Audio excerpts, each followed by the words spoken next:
everyone. So yeah, Belding, Tokenized, and yeah, definitely exciting news. We've finally released.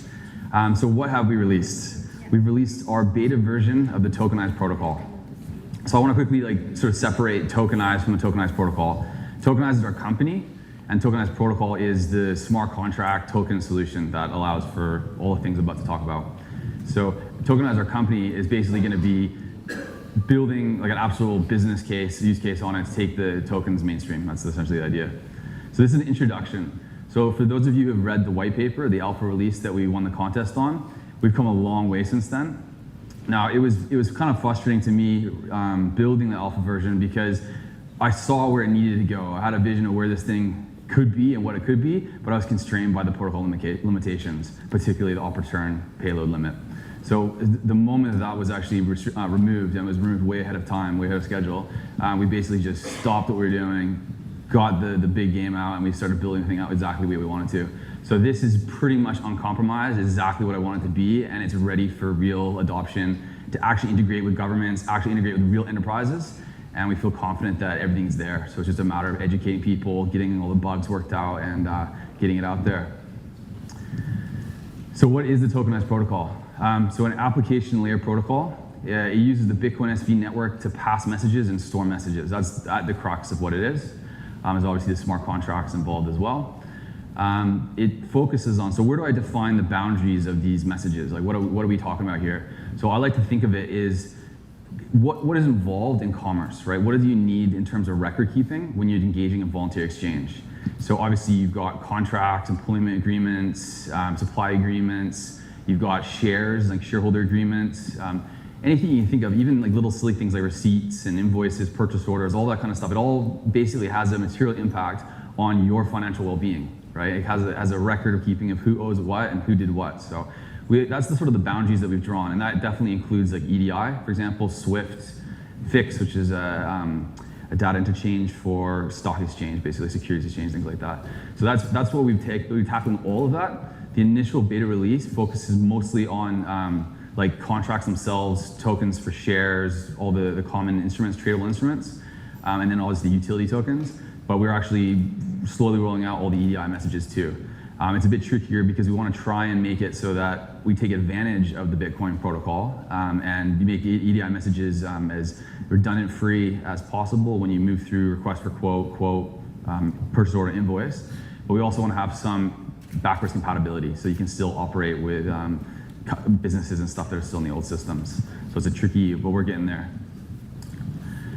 So just quickly define tokens. I feel like people intuitively understand what they are, but often it's not talked about explicitly. So I like to define it simply as a digital record of ownership.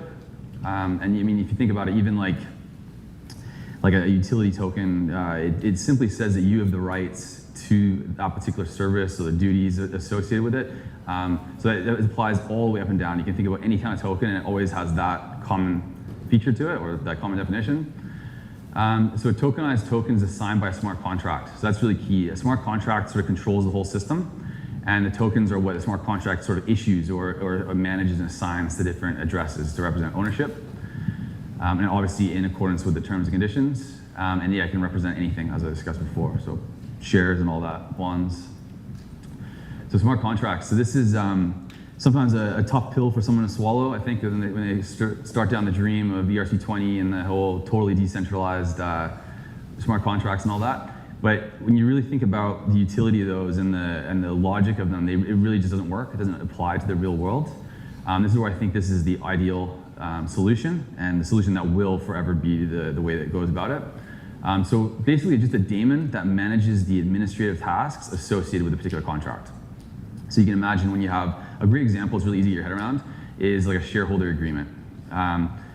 Share registers, right? Like constantly updating who's on the register, who's not, who's got share certificates, what those share rights mean. Have they got different voting rights? Have they got, there's so much that you can have. There's lots of freedom and freedom of contract.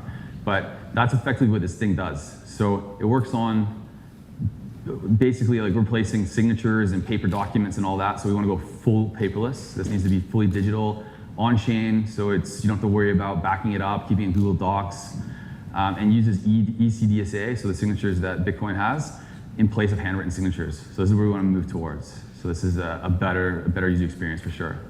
And yeah, our system, the tokenized protocol, has very seriously and carefully taken into consideration what it means to be a lawful contract. So this is where I think it's just a matter of educating the regulators. Everything is ready to go. So records management, I touched upon that before. So this is the most important thing that I think is a pain in most people's backsides.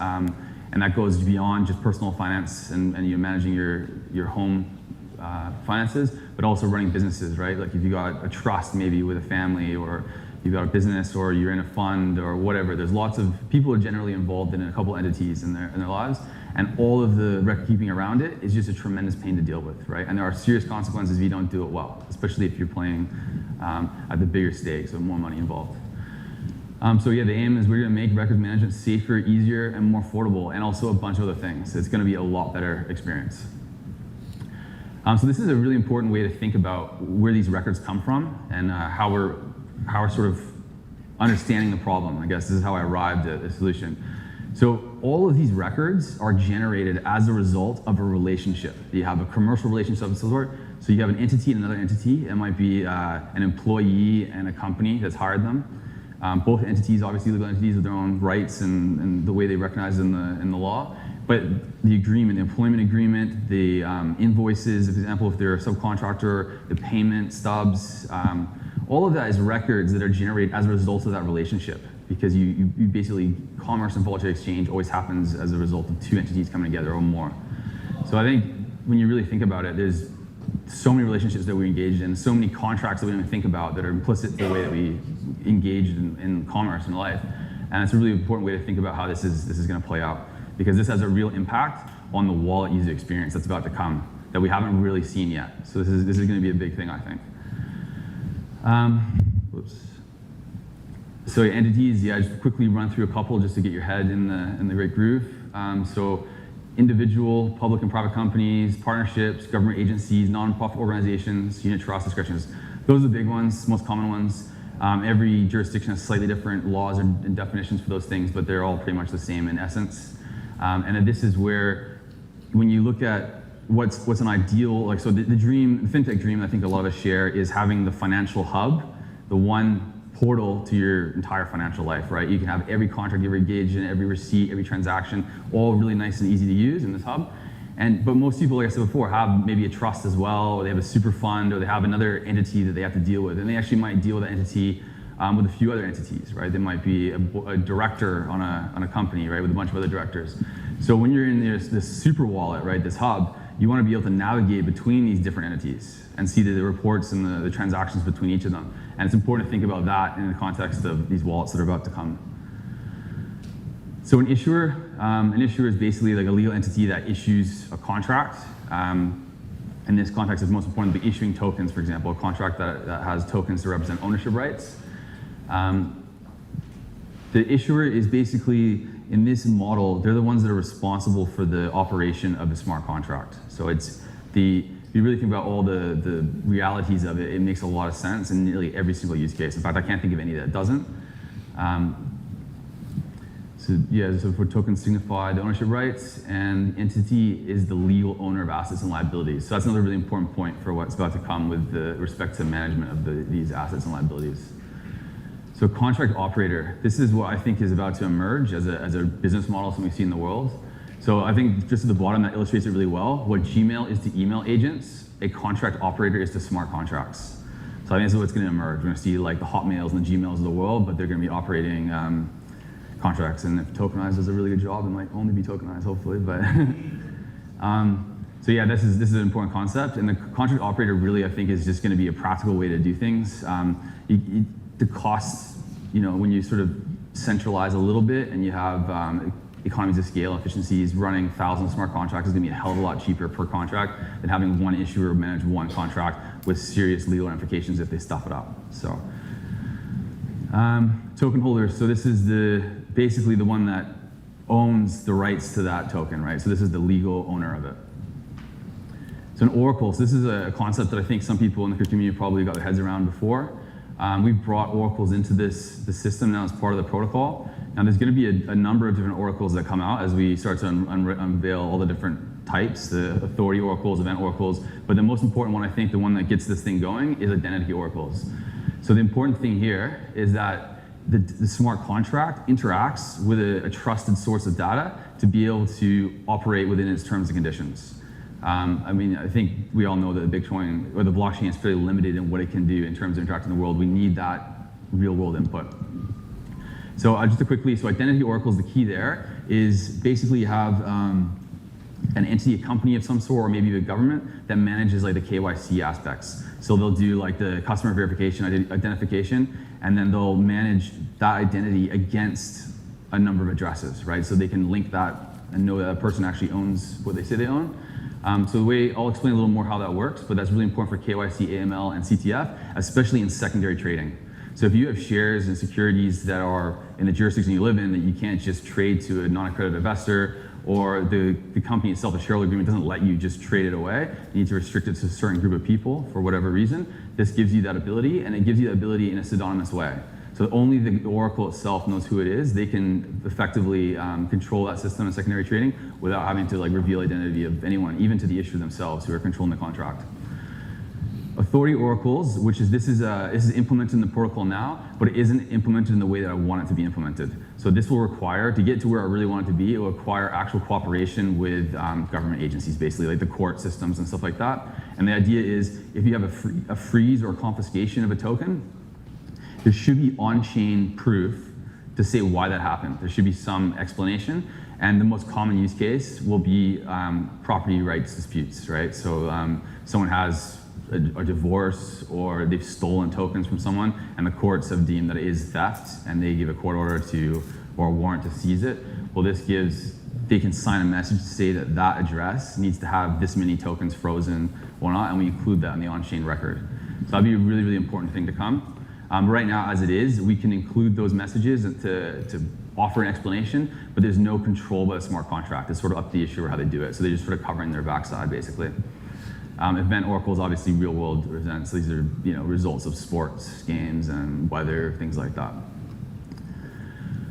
So the oracle method, how we do it. So basically we have an off-chain message between a token holder who wants to send to a receiving address, and they send that address to the oracle in a message. So you got the contract PKH of the asset they want to send, the asset code, a receiving PKH, that's the one that's going to receive the token, and the quantity. And what the oracle responds with is a signed message, basically with an acceptance or rejection code at the end. So they have some proof to have in their hands, or they have a copy of. The block hash with a chain tip -4, and that's the sort of timestamp to make sure that that approval was done recently. It doesn't allow you to generate one way past in time and then potentially have those rights removed at a later date and still try and transact. So it's an important one there. And once you've got that message, they can include that as part of the transfer action in the actual transfer action message and broadcast it in a transfer action, and the smart contract will actually validate the signature and make sure the message is correct and that it was valid, so that the smart contract can actually control that and reject it if it wasn't signed properly, it doesn't fit the criteria of the terms and conditions. So identity oracles, so the key things that we've built into the protocol now to start with, and there's plenty more things that can come. But yeah, peer-to-peer secondary trading, really important. And that's just the reality of getting things going. I have very high hopes that a system like what we have here is going to start to gently tear away at some of the regulations in a lot of countries. I think we all agree that some of the things that are out there, especially in the United States and some of the countries, are just a bit ridiculous. So they don't fit in with the internet age that we have today. But we're working on that. I think we need to have these things in place to start to prove how good the system can be, how transparent it can be, how it can tip the scale in favor of people who are maybe less sophisticated in the investing world, and then we can start to loosen those up. I think it's just going to be a 10-year mission at least, to be honest, but we're working on it. So yeah, credit investors, KYC, so how to be identified, users of a certain age group. So if you have like a movie ticket, for example, and it's rated R or whatever, you can restrict it to people above a certain age, and also for regions, countries, things like that. And there's a bunch of other things that will come as well. So this is just the start. So messaging, this is how it sort of works. All these different entities message through the Bitcoin network, or that's the medium of exchange essentially for the messages. And these are the different entities that interact with each other. So I noticed with the issuer, I put sort of a box around them, and these are all the agents that are typically involved in managing the resources of a company. So I mean, like a legal entity, a company doesn't sign contracts itself, does it? It's an abstract entity. So you always have a board of directors that do it on behalf of it. You have a smart contract that acts on behalf of it as well to manage and administer the contract operator to manage the contract. Yeah, and then there's the identical oracles, how they fit into the picture. So they don't actually directly interact with the Bitcoin blockchain. It's unnecessary to do so, I think, at this point. So yeah, operations. This is just the basics of how it works. It works on a request-response model. So the user who wants to transfer or create a contract would basically send a request to the network, and then a smart contract would read it, and if it was valid, it would respond with an affirmation action, like a contract formation or asset creation or settlement, or a rejection message to explain why it was rejected. So you always get a response. And those are always linked. So the request and the response are linked by UTXO. So the Bitcoin that's paid or Satoshis that are paid to the smart contract are actually the ones that use to fund the responding contract. And it's a revenue neutral model, so you pretty much won't get a response if you don't have enough to pay for the response. So here's the transaction structure. So administration was probably a bad use case, but if you just look at administration as a user, they want to request a transfer, and they want to send the transfer to Bill, receiver down there. So 100 shares sent to Bill. The smart contract's always in the input or index 0 of the output. It shows the costs involved, what Bitcoins needed to fund the response. Typically you have Bitcoin change to fund it. The inputs are where the address that actually owns the tokens sits. So that's where you get a signature as well that goes along with it. It signs the whole transaction, including the upper-return payload. I put a second one in there just as a practical use case because most transactions will look like this. So typically it will be, and it doesn't have to be because you can have multiple addresses sending multiple tokens of different types across. But in this case, it's probably likely that administration 2 is funding the whole transaction. And the first one's got the tokens in it. But yeah, like I said, this new protocol has now multi-asset atomic swaps now available. So you could just fill, just like Bitcoin transactions, you could fill the entire set of inputs with addresses with different tokens in them of any kind. And you get this big huge deal with 10 different parties involved, and it would all go through atomically, either go through or it doesn't go through. So, yeah. Say again? Yeah, it's all working now. Yeah, so this is beta though, so I'm sure there's some bugs in there still and things like that, but yeah, it's working. Yeah. So a good example of where that'd be useful to multi-assets. I'm sure you can think of a few, but let's say you bought like a holiday package or something like that, and they gave you coupons for different things, right? So you could have this one transaction that you pay for the holiday package, you pay for the accommodation, you pay for the flight, and in return you get a lounge pass, you get golf passes, coupons for this, discounts on this, a whole bunch of different types of tokens, all done in one transaction. So nice and tidy. So this is it's a transaction structure. So just reiterating what I was saying before, it's actually a better example of what I was trying to say before. So the participant here, you guys are swapping tokens in this case. So participant 1, participant 2, signed. There's 2 contracts involved. So this is an interesting case because now you've got, how do you coordinate that response? How do you get both smart contracts to sign off on their inputs on the response? Well, the way we do it is on-chain messaging. So we actually have some different messages where you put the response, the partially signed or partially complete transaction into a message, and you send it to the other smart contract, and they receive it, they fill in the missing data, like the token balances as according to what the transfer action is requesting, and then they'd sign it and send it back and they'd sign it. So it's all on-chain. And the nice thing about that is it keeps everyone accountable. So this will be over time, as you'll be able to tell if a smart contract's reliable or not because you'll be able to see their full history, right? Do they respond in time? Are they responding, or do they just stop and not respond to messages that are sent to them? That's really important, and it's able to sort of point to who's at fault, basically, with on-chain evidence. And for the price of it and all that, you'd be silly not to, in my opinion. And the performance, so we've played around with this quite a bit. It works great. It works very fast. It works like you'd expect it to. So, yeah. So just to go on a little more, the transfer action. So everything that's to do with the metadata of this is all in that last output, essentially. So that's what's over there. That's just the highlights of the metadata in a transfer action, but that's pretty much all that's important. We've got the asset ID. Just a note, SHC, that stands for common share. So our asset types are defined by that 3-letter acronym. We've got a number of them, lots more to come. So the response, this is what the smart contract responds to in a positive, if it's valid. So it's called a settlement in this case. So you get the 2 smart contracts. Both would have to sign. Both would be using UTXOs to fund it all. These are the participants involved. Those are the addresses receiving the tokens, and we just use Dust to basically have those transactions in there, or have those addresses in the outputs. So we've got some plans to actually get rid of that whole Dust model and have those addresses without that, but that's still to come. We haven't released that yet. But this still works great. Yeah, and then settlements. So over there in the settlement action, the previous one, transfer action, shows the quantity that's actually being exchanged. In the settlement, it's a final balance at that address. So you see participant 1 now has 0 shares, and participant 2 has 300 for that asset at the top, and the second asset is 0 and 100 there. So governance is another really important part. So you think about most contracts, even at a very basic level, if you want to change a contract, right, you need everyone who's involved in the contract to sign off on the change, right? That's critical.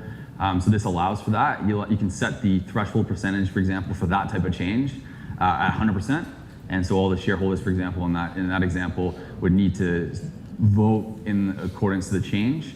So the changes, like the governance model, all these things that you can vote on, can actually be locked down on a field level. So if you've got a contract and it's got all these different fields, like you've got the name of the issuer, you've got the address of the issuer, the directors, the expiry, the terms and conditions, all that, each of those are a field. So you can actually lock down with authorization flags which ones can be changed without a vote, which ones require certain types of votes, different thresholds, who needs to vote, is it directors that vote in it, is it shareholders? So basically everything you need to fully mimic the way that governance really operates with real companies, real organizations, and even national elections. So this has everything it needs to actually do that. And there's a few other little features that you can change there, but also asset-specific vote multipliers, so like classes of shares of different voting rights. So the voting process works like this. Basically, a proposal is sent by either an issuer or a user. That proposal contains what the vote's about, what's going to be proposed to be changed, or whatever it has to be. It can even be an off-chain proposal, just totally separate, just normal governance for a company.